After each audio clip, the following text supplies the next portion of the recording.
A parallel plate capacitor with air between the plate has capacitance of 9 picofarad. The separation between its plate is d.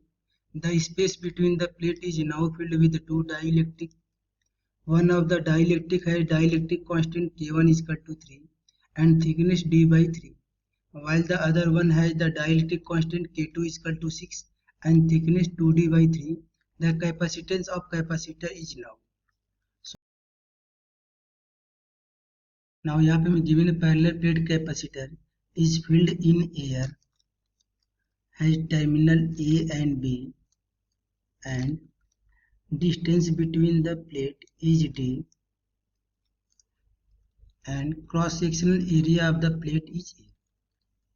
So capacitance of the capacitor is given by epsilon naught A divided by d, and capacitance का हमें value given है first condition में when capacitor is placed in air is 9 picofarad. So C का value given गिवन है 9 picofarad. So 9 is equal to epsilon naught A divided by D. So epsilon naught A is equal to 9 into D. इसको हम बोलेंगे equation number 1. In case number 2 when parallel plate capacitor is filled with two dielectric constant. One of the dielectric has dielectric constant K1 is equal to 3 and thickness T1 is equal to d by 3. इसका dielectric constant K1 is equal to 3 है and इसका thickness हमें given है d by 3. And another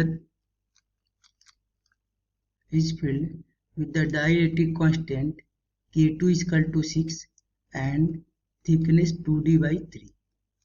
तो यहाँ पे K2 का value given गिवन है 6 and इसकी हमें थिकनेस गिवन है 2d by 3.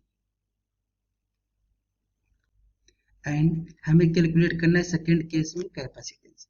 तो हम एज्यूम करेंगे कि सेकेंड केस में कैपेसिटेंस है C dash. So C dash is equal to epsilon naught A divided by T1 by K1 plus T2 by K2. इस फॉर्मूला का यूज हम उसी कंडीशन में करेंगे when dielectric constant is placed parallel to the slab. ये plate का one terminal A है and another terminal B फॉर्मूले को यूज करेंगे.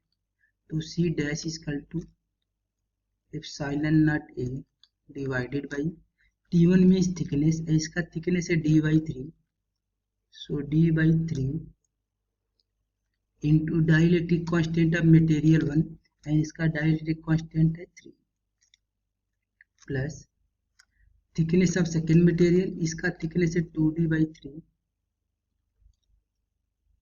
Into dielectric constant of material 2 and इसका डाइलेक्ट्रिक कांस्टेंट का वैल्यू है 6.